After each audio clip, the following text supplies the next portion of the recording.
Friendo, Steve here.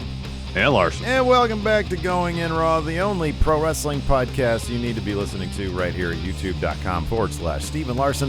Available wherever podcasts can be found, and of course, taped live at the Twitch, twitch.tv/Steve and Larson. Huge thanks and shout out to everybody who joined us for the 24-hour stream this past weekend. Our very last 24-hour stream. Yeah, it's not going to happen again. Probably no, definitely not. No, don't put any qualifiers. It's not going to happen again.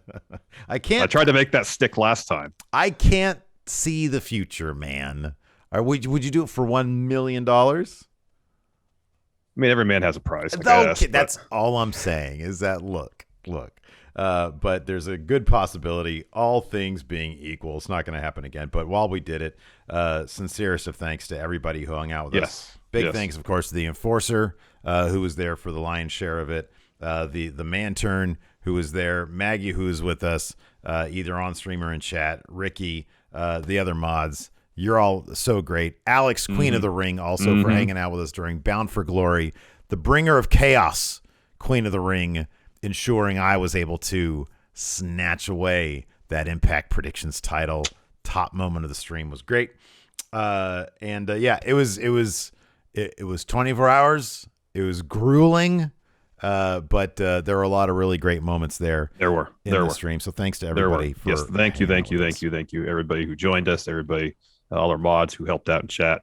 To Alex, Queen of the Ring, for joining us to watch the last half of Dynamite in All Bound for Glory. It was long and it was grueling, but the good definitely outweighed the low moments in it, and it was a lot of fun. Absolutely. We have a lot to talk about today, so we're just going to get into it. We had talked about this on Friday, the championship exchange between Becky and Charlotte at the end of SmackDown. You and I had speculated that this segment, number one, was poorly written, bizarrely executed, and that we speculated there was probably a lot more going on there than what we saw on the screen. Sure enough, that seems to be the case. Larson, what's going on here?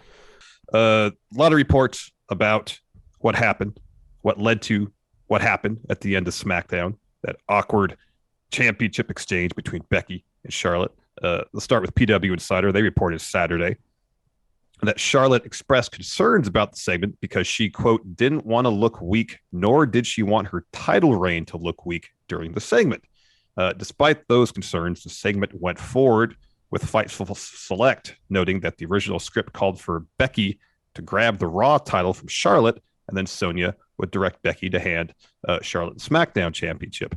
Charlotte apparently disagreed with it, but was told to go forward with it as planned. However, Charlotte ended up dropping the Raw title when Becky reached for it, which was not scripted, and that apparently led to a backstage confrontation between Charlotte and Becky, where, according to PW Insider, Becky accused Charlotte of trying to make her look bad. Additionally, PW Insider reported the confrontation happened in full view of Vince McMahon and Bruce Pritchard, and that Becky wasn't the only one upset with Charlotte. According to PW Insider, Sonya Deville was, quote, mad enough to want to fight Flair, and, quote, at one point was also having an argument with Flair backstage at SmackDown. PW Insider then added that Charlotte was escorted out of the venue by WWE officials. So we watched it. Yeah, we knew something was weird about the segment. Yeah, it was pretty clear. It was, number one, even the way it's put here, it's a dog shit segment. Let's be frank about that. The championship should exchange hands via competition and not literally swapping hands. And why they would have, even if they were going to do it this way, you have Sonya Deville out there, wouldn't you just do this? All right, you give me your title. You give me your title. And you do that. So there's no grabbing at people and doing this, that, the other. Well, I guess, the idea, as put in the Fightful Select, by the way, go subscribe to Fightful Select. They're great. Was that they want to have a tease for a Becky two belts thing or play on that idea, since she mentioned it earlier in the show. Mm-hmm. But at the same time, if you're not going to actually have a match down the line for both the titles, why really tease it in the first place? Like, if you're going to do that, unless they're, I guess that's Survivor Series, maybe. Yeah. It's a crap segment, or it was a crap segment as planned. It didn't go off well. And like the general booking for the women's division in WWE of late It's not been great. Take a look at the Queen's Crown tournament where they gave the whole tournament 20 minutes. Yeah. I mean, dude, that's kind of the thing, right? It's like the rest of, like, if you're in the title scene, if you're one of the 4 people in the title scene in WWE in the women's divisions, then you're doing pretty good. You're getting TV time. You're there. If you're one of those 4 people out of the probably 50 they have on the women's roster, you're doing pretty good. Everybody else, dude, they have, this blows my mind that their mid-card championship is women's tag titles where they literally only have one team in the division. They broke up the other teams in the draft. Yes, Larson. I was going to add that. They had 2 other teams, Natalya and Tamina, Shotzi and Tegan. They're teams. Yeah. That could feud. I know Tamina and Natalya just lost the belts, and WWE, when you lose the titles, you break up. That's just how it works. That's how it works. But you had Tegan and Shotzi. They won 3 championship contender matches. Never got a title shot. You could bring that up on air. That's the story you could tell. Yeah. And you could have them contend for the women's tag titles. Instead, they broke them up. Yeah. I get the feel. So my point is, our point is, wouldn't you be avoiding this situation if the rest of the women's creative was like pretty decent? Then maybe, just maybe, you wouldn't have people so interested in. Look, number one, this is a thing that has happened. Not look, if this is if I'm not there. We're reading this stuff from sources. If Charlotte is being selfish and unprofessional, there shouldn't be a lot of room for that, you know? Yeah. So a lot of this is really one-sided. I don't want to just start dunking on something. It's a popular thing to dunk on Charlotte, right? So I don't want to do that. But if anybody in wrestling is being unprofessional, it's not great. Okay? Yeah. Totally. That being said, the creative is so bad. I wouldn't kind of blame somebody for being like, hey, man, I got to protect my own around here, because as soon as I lose this title, if I fall down in the mid card, I'm going to be subject to the crappy creative. Now, it's Charlotte. She's always going to be on top. That's just how they book her. And I think Charlotte's terrific. I really do. It would be unfortunate if there was some unprofessionalism at play here. So that sort of leads into the next bit here. So PW Insider also details some of the criticism levied against Flair of late, with sources telling them that, quote, she's been self-indulgent towards protecting herself and making sure that all the attention is on her. But one source not close to Flair said, let's be honest, that's what stars do. They make sure their star power remains the same or greater. Pausing here for a moment, John Cena and the Nexus, even Stone Cold walking out on putting over Brock Lesnar on Raw. Those are instances where wrestlers wanted to protect their shit, but they also, under the guise of, hey, this would work best creatively. That's what you do when you get star power. You utilize your stroke. I'm sure. I mean, there's been stories about Roman Reigns kind of doing the same thing. If you got the stroke, you try to use it. That's just sort of a thing. I mean, Hulk Hogan built a whole career on it. That was his entire career, yeah. Let's see here. Another source noted that the resentment towards Flair has been building in recent weeks, and it was just a matter of time before something happened.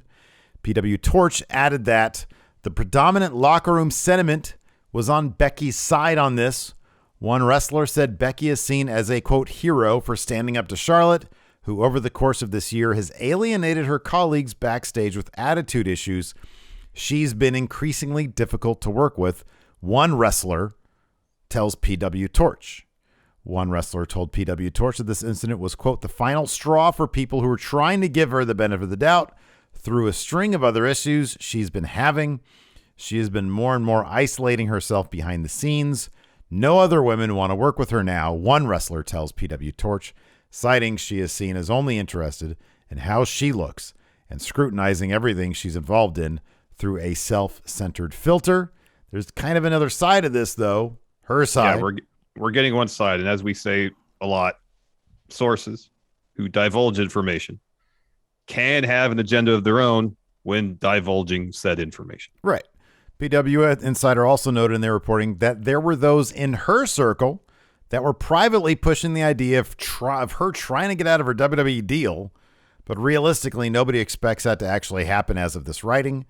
Fightful Select noted that Charlotte has been outspoken recently about creative And Alex McCarthy of Talk Sport reported that Charlotte lobbied to lose the Raw Women's title to Bianca Belair on last week's Raw because, quote, she believed the finish killed what could have been a big win for Belair, which is totally and completely true.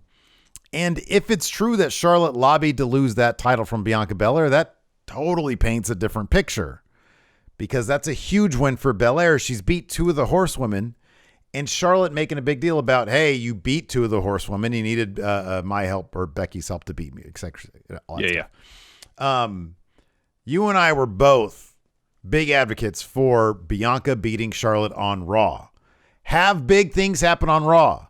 Have Sasha Banks win that SmackDown title at Crown Jewel, and then you have that title swapping brands in a competitive way through competition. Yes. Through an interesting new story in this new era of Raw, which we're going to get to, and we're going to see what exciting new thing happens that's being previewed for the new era of Raw in a little bit. Yeah. But yeah, man, it's like, again, now we're getting other perspectives for this story, other agendas for this story. Alex McCarthy also mentioned in his write-up for Talk Sport a bit about, and there wasn't a whole lot of details about Becky having reservations about the segment as well. Mm-hmm, yeah.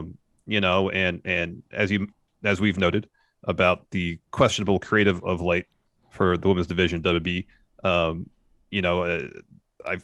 If performers feel like the creative they're given is not good, subpar, then heck yes, they should speak up. Of course. And trying to find a way to make it more intriguing, more captivating, more involving. Yeah. Because segments like a trade of titles, even if you try to, put it forth like this huge deal with some pomp, some circumstance, we'll close the show with it. You're still just having 2 people trade belts. Mm-hmm, yeah. And there's a real easy way to get out of that particular situation of having to trade titles. You don't tie a belt to a brand. Mm-hmm. Yeah.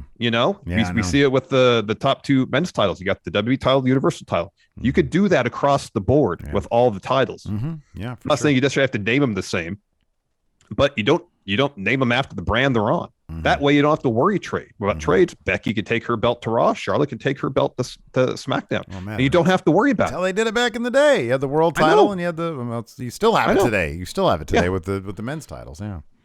And it's weird to me that in this current draft era, they haven't addressed that. I know it's weird. But it's just, it goes hand in hand with just WWE. They do weird stuff. They do. They really do. Yeah, I don't know. I mean, it is unfortunate. I mean, Becky and Charlotte, I would like to think, because Becky and Charlotte obviously been, excuse me, very close in the past. And you would like to think, as I clear my throat, that this was a professional meeting of the minds backstage, that it's like, hey, we're big stars. Because the horsewomen are big deals. Mm-hmm. We're big stars. Let's all try to figure out how to protect ourselves. And done a lot of talking the last couple of days. So and this is just a bug. I just got something in my throat. And you just like to think that it's like, hey, it's like Pippen and Jordan. Not saying that one of these is a sidekick or whatever, but Pippen was a Hall of Famer. He led, when Jordan left, he led the Bulls to Eastern Conference Finals. So he was a big deal. You'd like to think that it's just 2 alphas basically saying, hey, this is crap, but you're making it worse. And the other guy saying, well, I'm trying to protect myself. I'm trying to do what's best for me and try to do what's best for everybody. But, not being there and witnessing it personally, it's difficult to say, especially when you do in this one big batch of stuff for the story, you do have 2 very different things going on. So there are clearly multiple agendas going on. And the truth probably, as usual, lies somewhere in the middle. In between. Yeah. Yeah. So it'll be interesting to see how this plays out going forward. Is Charlotte going to continue to be on TV? Are they going to push her the same as they always have? She's still a champion, et cetera, et cetera. What brand is she on now? She's on SmackDown. So we're not going to know more from her really unless they do some more Survivor Series stuff tonight, which she could totally show up on Raw. Entirely possible. entirely possible. So, yeah. Anyways, interesting to see how it'll play out. Yeah. And, it seems obvious they're going to have some sort of Charlotte and Sasha feud on SmackDown leading up to or potentially even after Survivor Series. So who knows how all that will go. And as mentioned earlier, they seemingly kind of teased some sort of title unification on SmackDown, whether that'll actually happen or if that's one of many other things that they just drop after referencing. Again, I would not be shocked if Fox and USA were both like, hey, you got our $1 billion. We want Becky. And how do you do that? Title unification, and Becky's on both shows. Easy. So, I don't know, man. We'll see. We'll see what happens. All right, let's take a quick break here to get a word in from our sponsor, Blue Chew. So, Larson, man, there might be times when guys out there are looking for a bit of extra confidence when it comes time to get down to business with their lovers.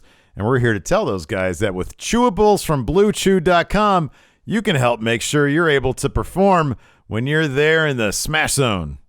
Yeah, Blue Chew's chewable tablets deliver the same active ingredients as Viagra and Cialis at a fraction of the cost and combats all forms of ED. So it can help guys out there get that extra bit of confidence they may need when it's time to perform, whether they're going in raw or keeping it wrapped up. Yeah, and you don't have to pay a trip to the doctor to get them. Blue Chew is an online prescription service, so that means no doctor's offices, no awkward conversations about trying to hit your pile driver, and no time wasted waiting in line at the pharmacy. And Blue Chew makes the process simple. Sign up at BlueChew.com. Consult with one of their licensed medical providers who will help you find the right ingredient and strength for your prescription. And once you're approved, you'll get your prescription within days. So if you're looking for some extra confidence when it's time to perform, visit BlueChew.com. And guys, here's a special deal for you. Try Blue Chew free when you use our promo code GIR at checkout. Just pay $5 shipping. That's BlueChew.com. Promo code GIR to receive your first month free. You want to talk WWE's 2022 pay-per-view schedule? Because that got released today by WWE, and there's some huge shows, and at least here on paper, not as many of them announced so far, although I expect that to change. Yeah. This is kind of interesting. So, yeah, there's 9 listed. You had mentioned early in the pre-stream that the 2 that definitely aren't listed but will almost definitely happen are the 2 Saudi shows because contractually they're on the agenda. Yeah. That's the deal. So let's run through these 9 shows announced so far that we could plug in the holes where we think the 2 Saudi shows are going to happen. So there's a lot of Saturday shows this year or next year. Sorry. So January 1st, that's a Saturday. That's the day 1 pay-per-view in Atlanta. Saturday, January 29th, that's the Rumble in St. Louis. And then they confirmed that WrestleMania 38 will be 2 days, April 2nd and 3rd. That's in Dallas. Sunday, May 8th, there's a show in Providence, Rhode Island. Sunday, June 5th, a show in Chicago. And then July 2nd, that's a Saturday. Money in the Bank will be at Allegiant Stadium in Vegas. So another huge stadium show. And then about 4 weeks later, in fact, exactly 4 weeks later, July 30th, a Saturday, we're getting SummerSlam. First time SummerSlam has ever been held in July. That'll be at Nissan Stadium in Nashville. And then they have a undisclosed pay-per-view happening early September, either the 3rd or 4th. Some speculation that could be the show in the United Kingdom. And then Saturday, November 26th, Survivor Series in Boston. So there's huge gaps here. End of January to early April. That's a pretty decent sized gap. And then September to end of November, you would think potentially 1, if not 2 Saudi shows would fill those gaps. The thing that stands out to me that I appreciate the most, and I hope it sticks, no show between. Well, I guess that could be. When did you speculate the Saudi show would be? Probably it might do one in March, I would think. End of February, early March, between the Rumble and Mania, and then another between the undisclosed show and Survivor Series. You know what I really like about that, if that's the case? The Saudi shows, they always try to razzle dazzle. So that means whatever the show between the Rumble and Mania would be, it would be a meaningful show. There'd be a big story beat there on the way to Mania, as opposed to a B-level pay-per-view that nobody really cares about. It's a glorified episode of Raw or SmackDown, you know. You do a weird one of the, because the Saudi shows there's always weird shit going on there. So you have like a weird Saudi show in between the Rumble. But even if they didn't do that, if they put the Saudi show, let's see here, April, May, June, July. Yeah, no, I'd probably be there. Yeah, I mean, if they didn't do a Saudi show, then there'd be no pay-per-view between the Royal Rumble and Mania, which would be great. I would love that. I would love to go back to that. I have a hard time believing that's going to be the case. So what you're saying is probably totally true. September 3rd, and then an October one. Yeah, that sounds right. So yeah, interesting. Also interesting, of course, is the September 3rd or September 4th show, the All Out or All Out show. Yeah.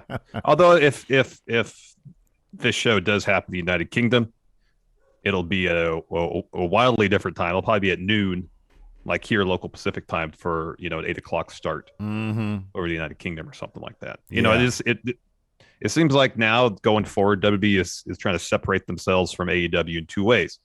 One, massive stadium shows. Yes. For a while it was once a year. Okay, then maybe twice. Now now it's like 6. And then also, as we heard, getting away from indie wrestlers and developing talent in-house. It seems to be a pretty clear delineation now in terms of how they're building and probably in the future marketing the company. Yeah, they're changing their philosophy on a couple things because of AEW. Let me ask you something. September 3rd is Sunday the 4th. Yes. Are they going to run the day of All Out or the day that isn't All Out to try to just take some of the buzz? I mean, either way you're doing that. Either way you're doing that. But I'm just thinking like this is definitely to schedule against. Like I see what you're saying is totally true, but I would think they would run the day of All Out, right? What would be the benefit of running the day not of All Out? Well, I mean, even if you run even just the weekend of All Out, a massive stadium show in the United Kingdom, a place that's been clamoring for a pay-per-view for 20 some years. I mean, even just that news might be, at least in their eyes, might be enough to feel like they could steal some of AEW's thunder that weekend. Yeah, for sure. Yeah, but that's something that a lot of people have been looking forward to. So that's awesome. That's cool. Yeah, I mean that's what they have. They've got big. They can do big, giant production, big budget stuff. So yeah, that's cool. Interesting. They just sort of put this all out there, now. I know. In advance of the year. So that's kind of cool. That's pretty neat. Anyways, let's talk about Bound for Glory. I thought it was a pretty fun show. Some interesting events. Probably the biggest deal looking at this anyways is Mickie James beating Deonna Purrazzo for that Knockouts title. That was surprising. Purrazzo was, I think, was she number 3 on the PWI 150 this year? Let me double check that real quick. I don't recall, but I would think based on the year she had to have been high. Let's see here.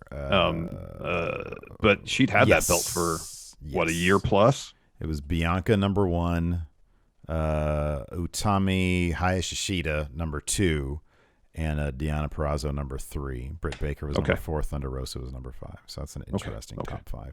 Yeah. But yeah, no, she's had that title for a long time. And she's done some really great work with it. She's also AAA's Reina de Reyes champion. Reina de Reyes champion. And yeah, and I really like, I've talked about this before a little bit. They had Mercedes Martinez winning that knockdown tournament. I like that they're approaching veteran talent the way typically, like, for example, WWE or even other promotions like AEW approach veteran male talent. You're 47 years old, you're 50 years old, you can come in and be even stronger than you were before, which kind of flies in the face of convention. But like in WWE, Mickie James, she comes in kind of not treated great. Impact is like, no, if you're a veteran in wrestling, you're even more powerful than if you're younger. And Mickie James comes in and takes down Deonna Purrazzo. I think it's a great idea. I think it's awesome. Plus, she's done a lot of great work out of the WWE this year. She has, and I think it depends on the situation. Mickie is 42. Yeah.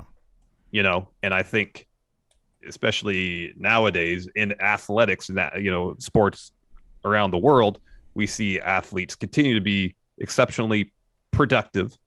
Let's look at Tom Brady, well past the ages usually associated with professional athletes. The average length of a pro football career is 5 years or something like that. Yeah. And here's Tom Brady playing 20. People take better care of themselves than they probably ever have been when they're professional athletes. So I think depending on the situation, you have someone coming in, at an age where historically you think no chance, and they're successful, it makes sense. Mm-hmm. Now, if the Undertaker shows up and beats Roman Reigns, we're going to be scratching our head, because we know the Undertaker, based on a long career of putting his body on the line, is not in the shape he used to be. Mm-hmm. They did a whole documentary series about it. Mm-hmm. Yeah. That kind of, that makes you scratch your head. It is not believable. Mm-hmm. Brock Lesnar comes in, is competitive with Roman Reigns. It makes sense, Mm-hmm. because you look at him and he's in outstanding shape. Yeah. Yeah. I think it just depends on the situation.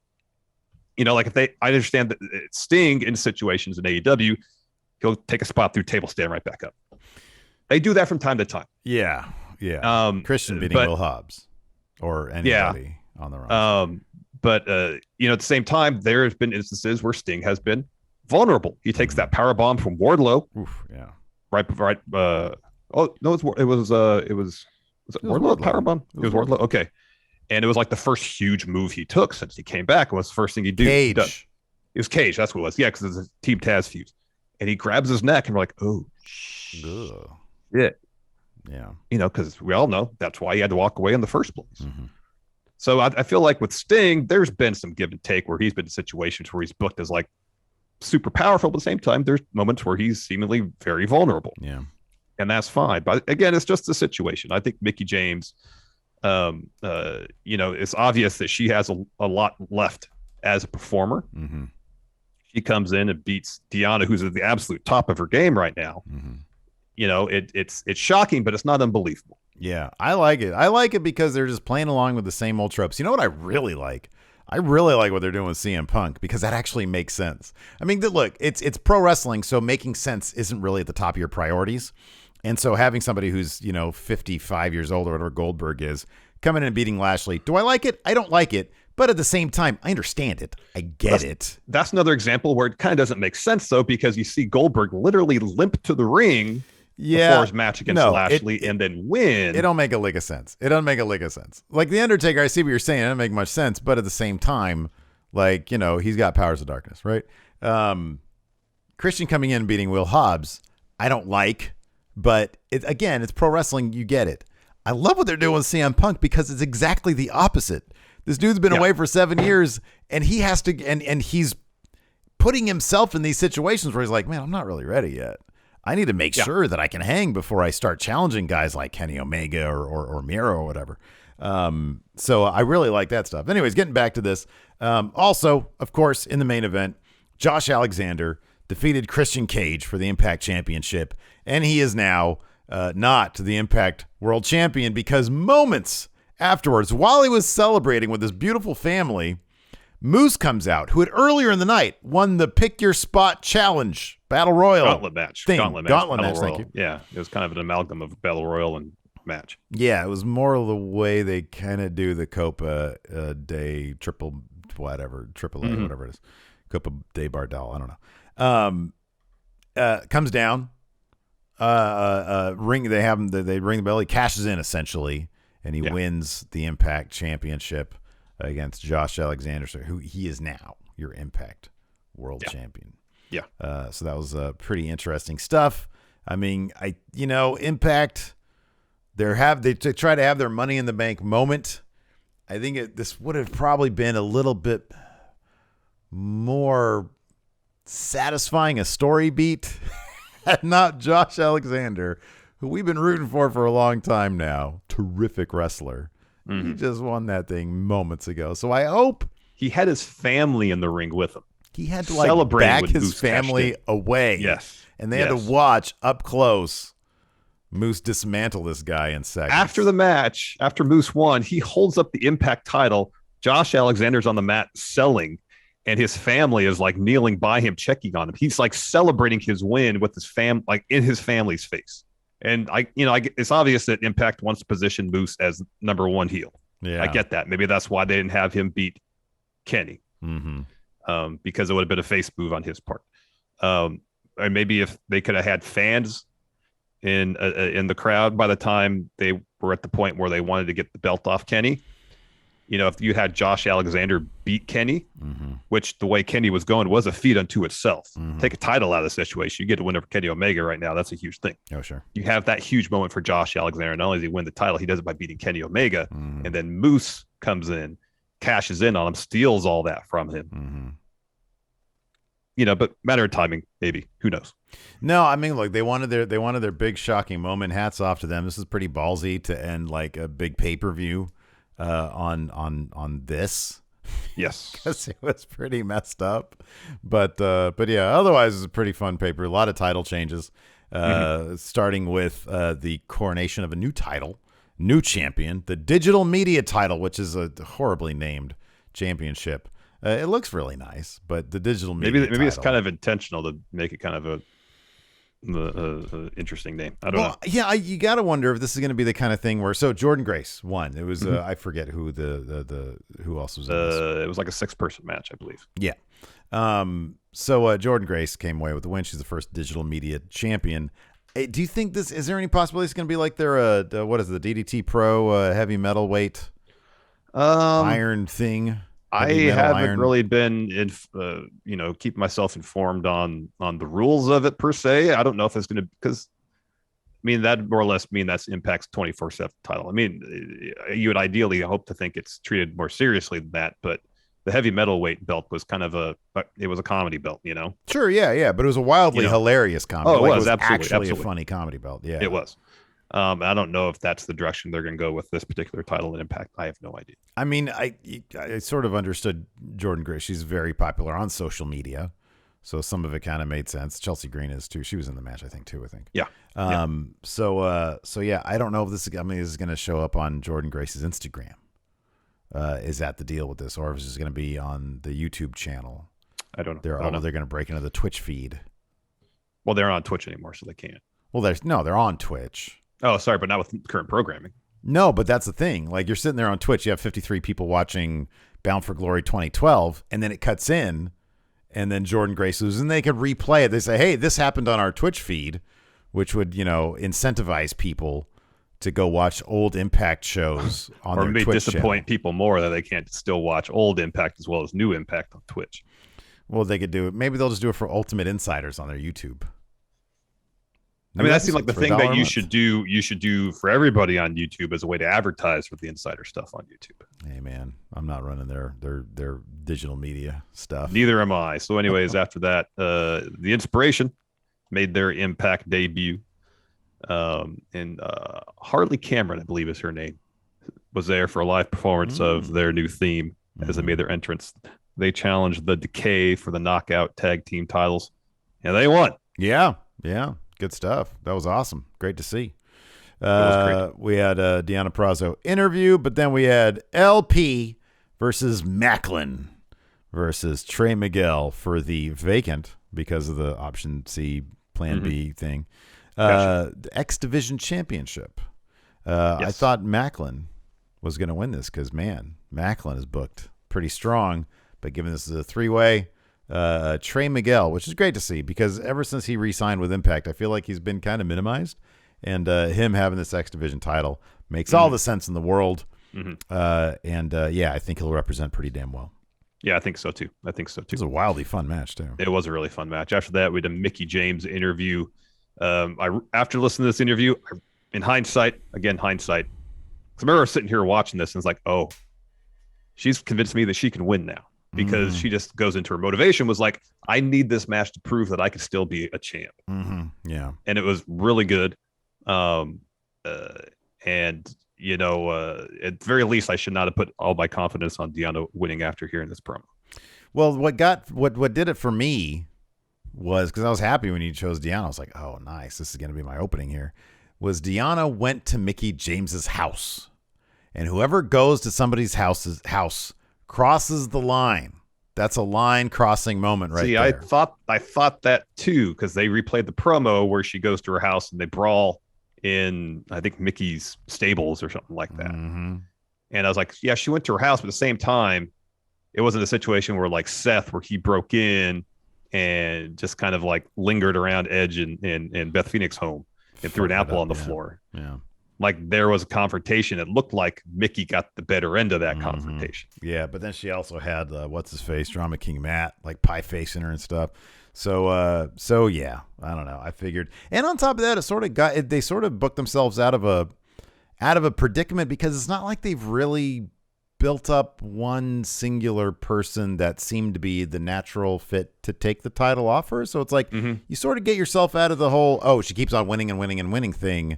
Make it a little looser. Mickey James has it, and it's a feel-good moment. The thing also that I thought it was now it's sort of not the case, because Moose is totally a veteran, but they had a dynamic where you have a younger person, like a current champion, Deonna Purrazzo, and the world champion, Christian, who's an older veteran, bigger name guy. I thought, oh, they're going to do a switch where Josh Alexander would be in the role of the younger current champion, and Mickey James would be the veteran. You have that balance right there.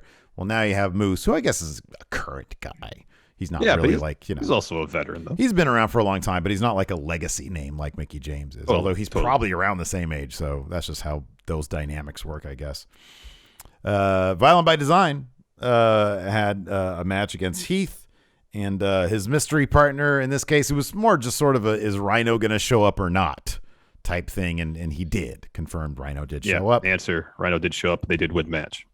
Yeah. They're on the same page. We had Jordan Grace interview. She says she's the first Triple Crown knockout. She couldn't have done it without Rachel Ellering. She's going to be in the Call Your Shot gauntlet bout. And then Moose and W. Morrissey walk in. Moose says, we're in the gauntlet match too, and either I'm winning or Morrissey is. After that, we had the Call Your Shot gauntlet. And Moose picked up the win here, eliminating in the end Rich Swann and Morrissey at the same time. His buddy Morrissey, not too happy with that. Earlier in the match, Moose accidentally hit him after I think Swann ducked a punch or something, and then it ended up being Moose versus Cardona. So it was like a gauntlet battle royal thing, but in the end, when it comes down to the last two guys, it turns into a match. Yeah, and Moose got the pin on Matt Cardona after a spear. And there was some fun returns. I believe Belina has been an Impact recently. Yes. And then also the Kiss Demon, the Kiss Torborg Demon. Yeah. Called Rocky Romero was in there. It was great. Yeah, good stuff. Then we had the tag titles defended by the Good Brothers, Gallows and Anderson. Bullet Club's Chris Bay and Ikaleu were also challenging, as was Finn Juice.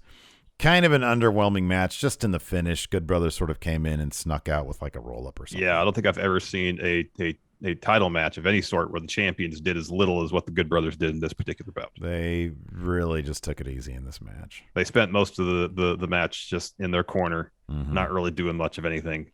And at the end, Juice Robinson hits Chris Bay with a splash. Carl Anderson runs in, throws Robinson out of the ring, covers Chris Bay to get the win. There was like a big man standoff with Gallows and Hikuleo, but that was basically, I think, all they did. Yeah, they did not do much. Yeah, they did not do much. We had a Christian interview where he was trying to make the case why I think he is an Impact guy, talking about how much he gave up to make Impact what it is today. That was kind of the general thesis. Then we had Mickey James versus Deonna Purrazzo, a really fun match.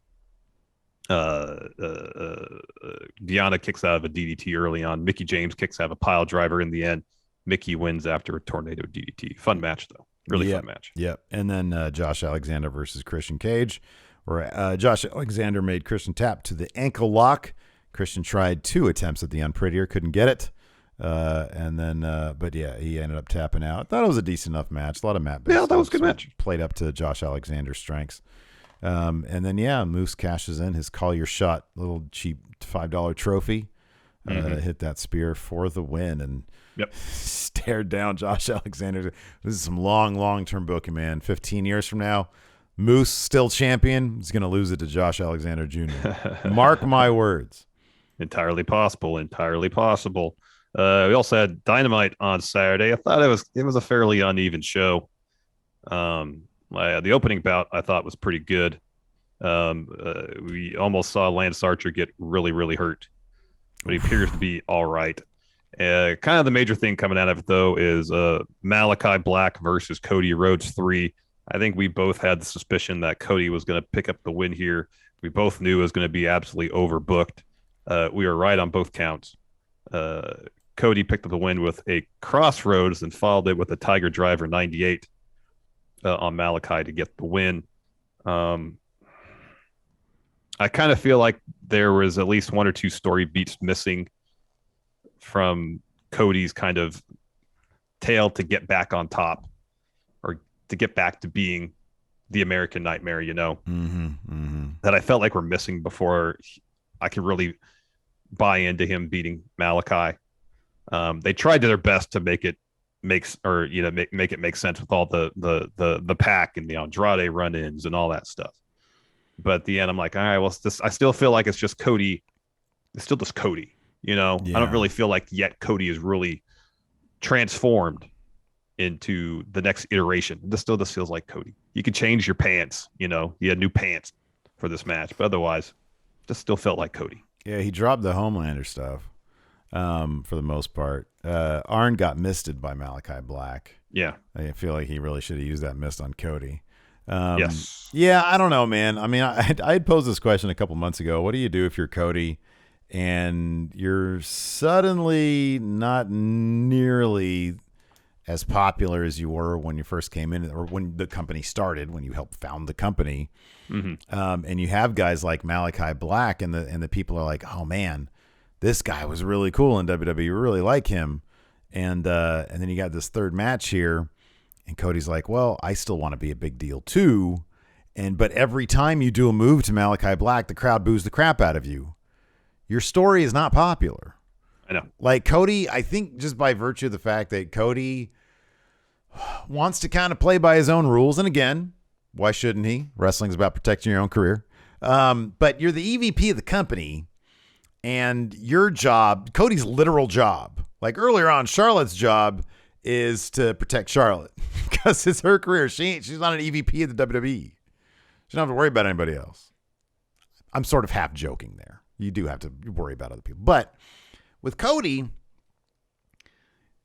like, don't you have to sort of pay attention to where the winds are blowing? Shouldn't you have to pay attention to like what the crowd is looking for?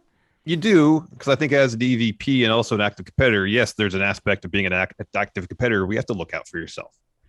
But also as an EVP, you have to look out for the company. And sometimes there's a conflict there where looking out for yourself might not be in the best interest of the company. Mm-hmm. And that's where you kind of take a step back and if you're really trying to build the company, do what's best for the company. As an EVP, you have to make that your priority, I would think. And again, I feel like if the story was Cody's kind of lost his way with all these other things he's doing, he's got the TV shows and stuff, he's gone Hollywood. And the story is Arn wants to refocus Cody on becoming a wrestler. And if his previous bouts with Malachi had really transformed him, and Arn sees that and says, okay, we have to move on and evolve Cody Rhodes into something that could defeat Malachi. Mm-hmm. I get that. Mm-hmm. And if they take their time with that story, that could have been pretty solid by the time Cody goes through all that. It's believable and perhaps even more importantly, satisfying when Cody wins. But that's something you have to take your time with. You can't do that in 3 weeks. Sure, it's entertaining for Arn to show up at Cody's house with a bonfire mm-hmm. and make him throw his tie in there and see students at the Nightmare Academy slap Cody a little bit. Mm-hmm. But again, it still felt like there was beats missing from that story where this win would make sense. The presentation of Malachi Black is the guy has to be protected a little bit. Mm-hmm. And I feel like it's one thing to use the mist as sort of an extension of his supernatural abilities, because he's obviously got the sort of a mystique thing going, right? Mm-hmm. Totally. But to use it as to make the guy to be sort of a chicken shit heel who in the end he has to rely on it. I don't think that's nailing his character. I don't think that's getting his character right. Yeah. I don't think that's getting I don't really believe that the guy can I don't know. I just think that it's kind of lame. Like I don't know, man. I think Cody's sort of off on that one, to be honest with you. Oh, I agree. I agree in that aspect of it as well. Is it's kind of a two-pronged thing. You got to have Cody rebuilding himself. And again, that has to take time. But the opposite of that, you have to make Malachi seem like a nearly unbeatable force. Yeah, right. In the process, you know. And if Arn can block a black mass with his forearm, man, yeah, that was a massive creative misstep. Massive. You nailed it earlier. The problem I think here is Cody Rhodes is in a feud with Malachi Black to advance a Cody Rhodes story, and you shouldn't do that with a Malachi Black. You should be doing everything you can to advance his story. I think he just has it backwards, but Cody's like, well, I think you can do both those things though, but I think you can't do both those things in the span of 4 weeks. Yeah, I agree with that. If you take 6 months, if you have Cody get destroyed by Malachi twice, and then you take the time to build up Cody, where, you know, by the time he faces Malachi again, it's like, okay, Cody's powered up to the point where he can do that. At the same time, you take that time to build up Malachi, but also you potentially expose some weaknesses for him, you know? Mm-hmm, yeah, for sure. Yeah. And Arn blocking a black mass with his forearm should not be one of those weaknesses. Mm-hmm. I agree. So let's just go ahead and run down these results here. Kick things off with a first round. What is this again? What is this for? The Eliminator title. The Eliminator right. tournament for the AEW tournament. Title. Brian Danielson new number one contender. Dustin Rhodes for the new number one. Yeah, for round one of that. During this match, Tony Nese was sitting ringside. We saw him during the whole show. He was sitting ringside. I think he had a match on Dark or Elevation or something. I saw some stuff on Twitter of him in ring gear. So. We had heard that he was backstage like a couple of weeks ago. So that's cool. Brian Danielson picked up the win here with the guillotine. Not terribly surprising. Good match between these two. Yeah, it was good. It was really good. After that, we had a Kenny Omega promo. He talks about teaming with Hangman Page. Says always felt like Halloween. He was always teaming up with someone cosplaying as a cowboy, being someone he wasn't. And he knows leading into Full Gear, Page is burning through. It's like he's burning. He's burning through -1's diaper supply, like he's burning through his homemade moonshine. He says, I know Page isn't about cowboy shit. He's about coward shit. Coward shit. We had an FTR promo saying they're not happy that the Lucha Bros, as champs, make more money than them. They came to AEW to build on their legacies, and they're proud to be the AAA Tag Champions. But there's one of the titles they need to be the greatest of all time, the AEW Tag Champs. Last year, they lost they lost their titles at Full Gear, and then Penta and Alex respond on Dynamite. They hurt Phoenix. They attack them on Rampage. If they want to play dirty, they'll show you what it's like to play dirty. Alex is looking for revenge. And then Sting comes to the ring, is announced to give an update on Darby. Instead, he's interrupted instantly by MJF. And he's like, here, I'm not here to hurt you. I'm just here to have a gentleman's chat. Truth is, Darby's not coming back. He, of course, keeps on talking, gets to the ring. Sting decks him. Shawn Spears and Wardlow are out to attack Sting. And then Spears starts wrecking Sting with a chair, and then MJF gets back on the mic, says Darby will always be in terms of the AEW pillars number 2, and then he hits Sting with the Dynamite Dozen ring. Mm-hmm. After that, we had a Britt Baker interview. She says she has a match against Ty Conti at Full Gear. She studied Ty since she got here. All she's done is show her ass. Show her. That's back. What she said. I know. No, I'm just reading. I'm reading the notes here. If Ty worked her way If Ty worked her way up to the top, Full Gear would have been a hell of a match. Now that she's touched her title, she's going to beat Ty's ass that she loves to show off. Geez, Britt, that's a bit harsh, making me read that. It is harsh. Then we got Penelope Ford versus Ruby Soho, first round match in the TBS Championship tournament. All these great tournaments, man. Tournaments are great, man. So the finish of this, Ruby in control, and then Bunny runs out. And she tries to distract the ref and then throw the brass knuckles into the ring. Instead, this time the ref spots it, and so Ford can't get him. Ruby rolls up Penelope to get the win. Right after the bell rings, the Bunny's in the ring. Her and Penelope Ford are beating up Ruby Soho. Red Velvet runs down to even the odds, and then her and Ruby send Bunny and Ford out of the ring. This was a pretty brutal promo here from MJF. Oh no, was this the outside one? This is when they're backstage. It's MJF and Spears talking, and Wardlow steps in. He's like, "Hey, last week, why'd you push me in front of Sting?" Mm-hmm. And MJF is like, "Yeah, this is actually embarrassing for me. I was nervous. It was fight or flight. I freaked out." That's what MJF says to Wardlow, and he goes, "Also, by the way," quickly turns the table. "So I want to have this chat with you. You're great. That's why I pay you huge money. But I also understand there's a lot of pressure on you having this job. So I've assigned you an accountability Mm-hmm.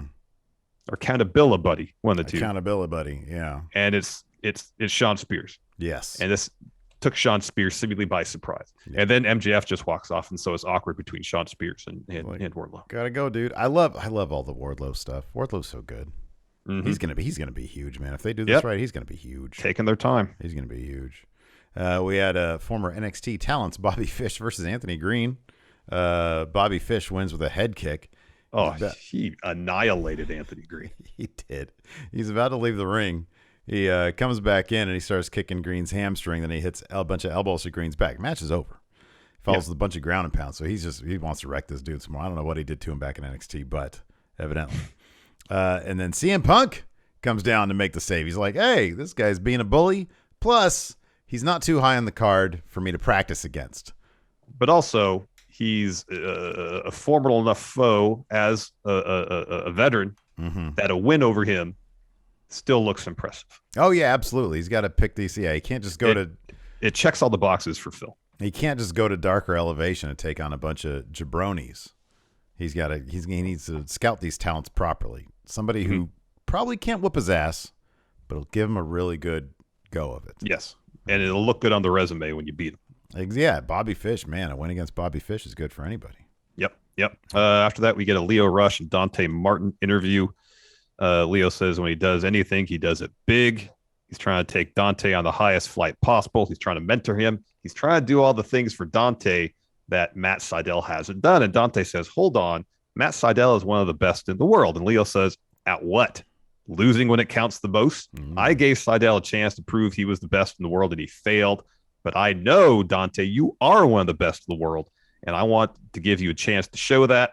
He says, "I know I can beat Matt Sydal. I know you can beat Matt Sydal. So I got you our first tag match." And Dante says against two, and Leo says, "The Sydal brothers." Mm-hmm. Anyways, next we had Lance Archer versus Eddie Kingston, and this was heading to being a pretty solid match. And then Lance Archer goes for a moonsault, under rotates, and pretty much just lands right on the top of his head. Oh, God, that was rough. That was rough. To watch, yeah. So the ref checks on him. He rolls out of the ring. Doc comes up to him, and we haven't heard anything about, the process of whether what it would have been like to get him out of the match or not, because everything seemed to happen so fast. Where it seemed like the Doc was talking to him, and Archer just rolled back in. Eddie rolls him up to get the win. So I don't know if it's a situation where Archer's like, "I'm fine. Let's just get this over with," or what. But based on how the moonsault went down, it looked bad or potentially bad. In our first instinct, we don't want to see anybody get hurt. If someone's hurt, we want to see them get the treatment they may need immediately. So our first instinct is always just get him out of there and throw up the X, have the ref call it something. Yeah, it seemed like Archer's doing all right. Yeah, he's tweeted a couple times since then, like multiple times. He did tweet this out 5 hours ago. "Just sneezed. That sucked."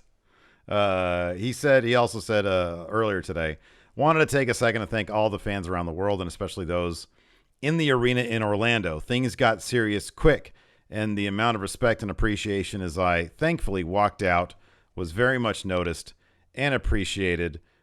He also, around the same time, tweeted out the following emojis: a thumbs up, a sun, a cross, meaning for I think the Bible stuff, and then the praying hands. So I think it means thank goodness he's fine. And then he said immediately after the incident, or once he got backstage, he said, "I'll live. Thank you, Lord." And then he said, "Listen," he tweeted this out. "Listen, we choose to do this and take our health and lives in our hands every night. I've done that move hundreds of times over my career, just under-rotated. Could have been much worse. Thank you to all at AEW for taking amazing care of me and protecting me. I'll be back." So Yeah, you can hope and assume that the guy got lots of great opinions about whatever the situation is, and hopefully he's fine. We're both huge Lance Archer fans, but more than anything, you and I just, whenever watching wrestling, we want to see these wrestlers take care of themselves. Yes. And the trainers take care of them and make good decisions on their behalf if maybe they're not making the best. Yes. So, yeah, that's when we're watching it, you're sitting there thinking, oh, God, don't get back in there. Just call the match. Call the match. Mm-hmm. But yeah, it is what it is. Thank God he's fine. Yeah, thank goodness he's fine. Mm-hmm. I'll get through this Men of the Year, Dan Lambert stuff as quickly as possible because Dan Lambert is doing Men of the Year a huge disservice by his association with them. Just let Men of the Year go out there and do their thing because they're fine anyways. So it's the premise of this is Men of the Year, Dan Lambert are going to say what the stipulation they want to give Inner Circle the match against Men of the Year and American Top Team. So Ethan Page talks some trash about Inner Circle and Sammy Guevara. Sammy comes out and says, hey, give me the stipulation. So Lambert says, you guys will have your match of Full Gear, 10-man tag match. If Sammy comes to Dynamite next week and puts the TNT title on the line against Ethan Page, if Sammy wins, they get the match. If Sammy loses, he loses the title, also has to leave the Inner Circle. And Sammy agrees, but says he has one stipulation. When he wins, he gets to pick the 3 members of America Top Team that Inner Circle will face. And then so Sky and Page go up there to start beating up on Sammy. The Inner Circle, except for Chris Jericho, come out to make the save. Yeah, that was really good. Good rundown there. After that, we had a Mox promo. He says he's supposed to be yelling about how he's going to wreck everybody in the tournament, but right now he's thinking about his daughter. She grabbed his pinky recently, and it occurred to him. Well, he tells a story about where he's looking at his daughter, and she grabs his pinky and really presses on, presses onto it. Yeah, those little babies, they have a tough grip, man. In terms of putting everything she had to that one little gesture. Yeah, and how it was meaningful for him. Sorry. Yeah, no, you can keep on going if you want to. Oh, okay. It occurred to him that he doesn't give a crap about the tournament, the AEW title, the demo number. He could care less. What he cares about is his daughter getting home with his head on his shoulders. But to do that, he's got to hurt other people. He says his message to everyone in the tournament, I'll get you before you get me, and I'm going to go win the whole damn thing. I'll be honest with you. This is during the 24-hour stream, so I was half painted. I had to go back and watch most of these promo bits this morning. Oh, okay. I was like, how is this motherfucker getting all this stuff? I wrote, pretty much all the notes here in caps is what I wrote during the stream. Yeah. Everything in lowercase is what I had to go back and do. Okay. Good on you. Good job. All right, cool. Next up, Larson, there's a Dark Order Hangman promo. What happened? So Udo is talking about losing to the Elite last week, whatever, but how it's not going to stop them. Hangman Page steps in. It's like, hey, I apologize for not catching up with you all sooner and for everything that happened after I left. Just want to let you know you were right. And they all start kind of bickering about who was right in terms of different approaches they took after Hangman left. And he was like, y'all did what you thought was right. And I thank you for that. And I'm sorry again. But if you're going to go back after the Elite, you got to know those guys next week, they're going to be in costume. So don't be outdone by them.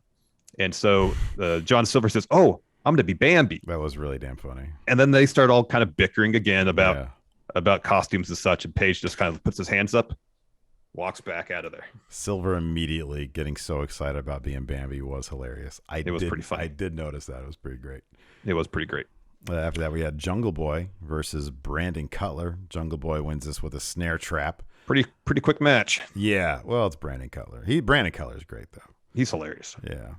So Jungle Boy gets on the mic. He calls out another member of the Elite. He's like, come on, get out here. Nobody comes out. He puts Cutler back in the snare trap. Adam Cole comes out, says Jungle Boy is an embarrassment. He says, if he wants to fight the Elite, I'm here. Why not fight now? Jungle Boy clocks him off the apron. He makes a turn into some stereo super kicks from the Bucks. They hit him with a BTE trigger. Cole hits him with the last shot. They do the kiss spot. And then they chuck him off the stage through a bunch of tables. Man, this was a big bump from Jungle Boy. Yep. I think this was from being the Elite. There's like a reverse angle. I saw this on Twitter where like it was from the stage, and like to look at it from that perspective. Sometimes when you get that long angle, the long shot on TV, you don't really register just like what kind of spot this is. But holy crap, this is rough. Yeah, I imagine it would be. Highlight of the show for me always is Miro. No one in the business does more with his time than Miro, in my estimation. So he has a promo. He says he's running out of time with his God, and his wife needs her champion back. He says all the violence that's going to come to him is a reflection on God, and all that his God has is silence and arrogance. And he says, "How dare I be ignored and tested?" He says, "Let me fight 100 times, and I'll snap 100 necks. God's forsaken will become God's champion again, but not because God wants it, but because God has left him no choice." He says his road home starts now. And I believe he says the powder of bones will follow him to her, and he will hold her with blood on his hands. And that's on God. Oof. But the way he's doing the blood on his hands, it's like he's almost referring to it's like the title. Mm-hmm, yeah. It's great. Yeah, Miro's brilliant. It's really this character is brilliant. Somebody should tell him, sorry, dude, they don't do rematches for titles in this company. You got to move on to a different title. After that, we had Malachi Black versus Cody Rhodes, the main event. It was overbooked and it had the wrong outcome. Usually if something's overbooked, it's to give us the right outcome, even if Cody doesn't want it. Well, here's the thing. It's overbooked and they had the right outcome for now. 6 months from now, when the story felt more complete, I could have bought into it. But just now, it didn't feel like they had told the full story. So at one point during the match, Lee Johnson and Brock Anderson come down ringside. I don't remember them really playing much of a part in the bout. Both Malachi and Cody get busted open because it's a Cody match. And of course, so about halfway towards the end, Andrade walks out and he does the gun fingers to Arn. And so then Andrade's assistant tries to attack Arn from behind. So Arn's in the ring for some reason. Yeah. Arn hits him with a spine buster. Malachi gets in there. He missed Arn. And while that's happening, Andrade's still standing on the ramp. Pac comes down the stage. He and Andrade start brawling. They head to the back. Back in the ring, Cody hits a crossroads. Malachi kicks out of that. And then Malachi just strings together a ton of offense, a really high-angle German suplex that gets him a 2. Malachi hits a black mass, and Cody's cell makes him tumble out towards the apron. And then, like 15 seconds, he's back up. He sends Malachi out of the ring, hits a suicide dive. Cody Cutter, crossroads, Tiger Driver 98. He gets the win. God, just reading this kind of annoys me. Malachi Black, that was a dirty black mass too. He ran up to him and hit it in full stride. And then, like you said, like 15 seconds later, he's up, he's fine. He hits like 5 moves and then that's it. I know. I don't know, man. Can't stand this. You know, the hope is with Malachi, he's a creative dude. He's a smart dude. There's a story he has for this that'll go somewhere. Yeah. It's gonna be a real test of, okay, and AEW is typically good with people telling good stories outside of the title, but it is going to be one of those things where, as Malachi Black, he's not going to win every match, but he's going to have to win a lot of matches, and the kind of stuff that he's going to have to do is the moral victories, and this would have been a great opportunity for that. You know, do the thing with what you got. So Tony Khan tweeted out the time zone thing. Yeah, that Dynamite's going to be live on the West Coast. Yeah, I know. I saw that. Yeah. That's pretty cool. That's pretty awesome. Just like Nitro used to be. Yep. Anyway, sorry, continue. Yeah, no, it was just, it's one of those things where Malachi, this would have been the perfect opportunity for, if Malachi was going to take the loss here, it should really mean something and change Cody. Cody would have to do something he doesn't want to do to get the win. You know, and that's a great story. You can tell that story. But yeah, wasn't the thing. No, I did like the crowd chanting, what was it? Get out the Glock or something like that. To Arn. Yeah, towards Arn when he was in the ring. We got a Raw tonight. 2 things announced. One a match, one just kind of, I guess, a philosophy or a premise. First, a new era begins on Raw season premiere Monday. And what better way to celebrate a new era by having a rematch? RK Bro battle AJ Styles and Amos in the Crown Jewel WWE Raw Tag Team Title rematch as the new era begins. What did literally a new era, and you're having a match that we've already had at least 3 times. I liked, or this will be the 3rd time. When somebody asked us on the stream, what era would you like to be a high-ranking employee in WWE, and what would you change about it? And Alex said the rib era, because we're in the rib era, where it's like their booking decisions and their advertising just feels like a rib half the time. A new era begins with a rematch from Crown Of a Jewel. months-old feud. A months-old feud. Yeah. Yup. Pretty silly. It is pretty silly. Would you like to answer some questions? Yeah, let's answer some questions. I have the question thread up here. Or at least I will in moments. I will as well. In moments. All right, here we go. Don Wagner, Patrick Sparks, B-Man says, would you rather play NWO versus WCW World Tour with Adam Cole or Xavier Woods? Man, I mean, you know. Oh, God. So I've had a really short conversation with Adam Cole before. I've never had a conversation with Xavier Woods. So I'm going to say with we have met King Xavier Woods. We took a selfie with him. Shook his hand. Did not have a conversation with him. So No. I would say King Woods right now. Okay. Yeah, I wouldn't argue with that. Chris Kaufman, the man turned. How was the post 24-hour stream sleep? Slept a couple hours yesterday afterwards. Slept, I don't know, 8 hours last night. Woke up right before my alarm goes off and felt like I could have slept at least another 6 hours. I got 6 hours immediately following the stream. I woke up, felt pretty good. Another 8 last night. Woke up this morning, felt like $1 million. Jason Lewis, book the following Halloween Candy War Games match. Team Hershey, Milk Chocolate Bar, Reese's Peanut Butter Cup, Kit Kat, York Peppermint. Oh, Team Nestle goes over for me. Team Nestle comprises of Butterfinger, Baby Ruth, 100 Grand, Gobstoppers. Team Mars, Snickers, Milky. Oh yeah, for me it's Team Mars, but the only caveat is they turn on Skittles, and a Kit Kat joins their group, so it ends up being Snickers, Milky Way. Oh, plain M&Ms. No, man, it's peanut M&Ms and Kit Kat. That team completely goes over. Metacon says, congratulations on the 24-hour stream. It isn't me, or is Roman just killing it? I want someone to beat him, but I also don't. Roman is like the Universal title. Let's look at all the titles in WWE, see what title is being booked right. I do think that the Becky title, the SmackDown Championship, and now it's the Raw Championship. Yeah, now she's Raw champion. I think the Becky Championship is being handled really well. I think the SummerSlam, with the execution maybe not, but I like that's a decent story they got going with Becky and Bianca. That seems like a story they actually have direction and whatnot for. Roman is being booked the way champion should be booked, with that level of detail and care. Big E, so far, I'm not happy with it. I think that they gave him a couple good wins, but I feel like as a champion, they need to put more of a focus. Like from day one, he showed up for a tag match, like a tag team contender match. They need to make him feel heads in way above everybody else in his own way. Yeah. Yeah. So I don't think they're booking that. I'm just looking at all the I was actually thinking about this morning.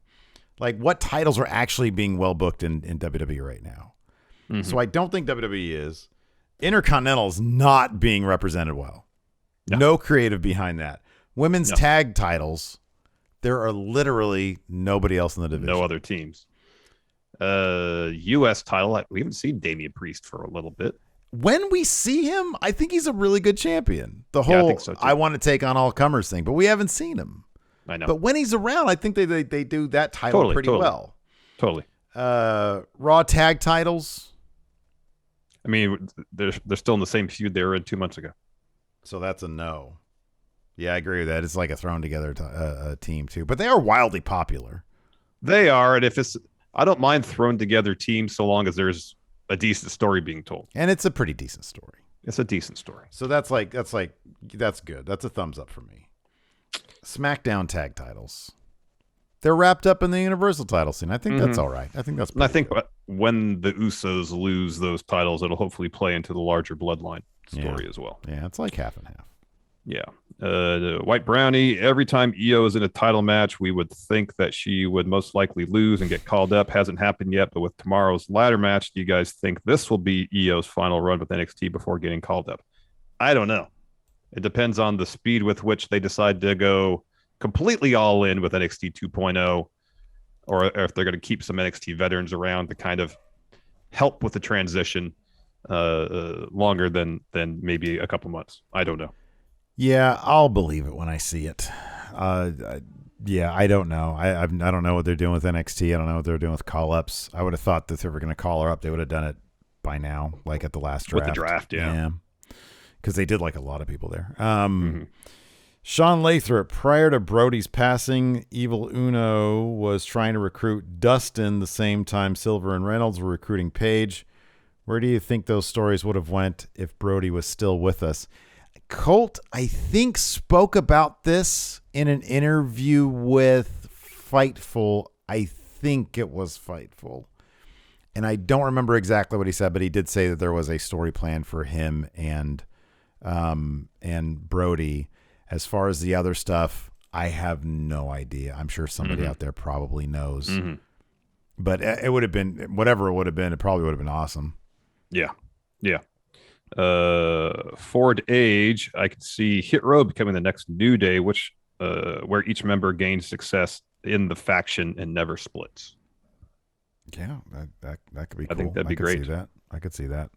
I like when factions are actually able to stay together for a number of years and stay interesting and stay fresh and stay relevant and not be forced to break up. Yeah. Hugh Longheavy, what is the longest amount of time you would stream for now? 12 hours. I would say 12 is the max. I'd say 8 is probably more reasonable in terms of a longer stream.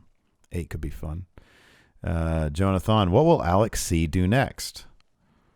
Man, I don't know. I mean, it's got a lot of seemingly options. in GTA. I mean, he was the MVP.